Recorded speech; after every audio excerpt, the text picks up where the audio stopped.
ওতে দিয়ে দিয়েছি তেল, কাঁচা লঙ্কা, শুকনো লঙ্কা, তেজপাতা আর দিয়ে দিলাম ফোড়ন, তারপর রসুন কুচি আর পেঁয়াজ কুচি।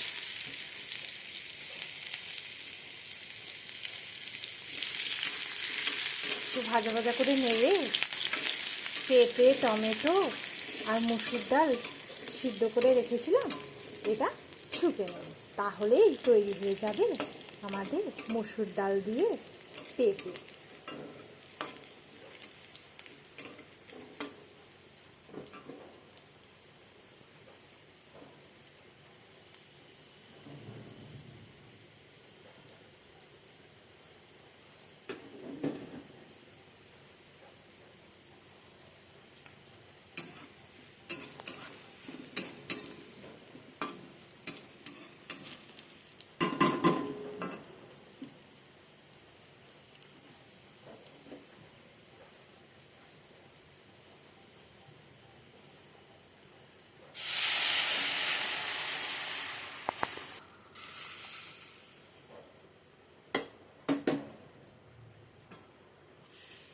মসুর ডাল আর পেঁপে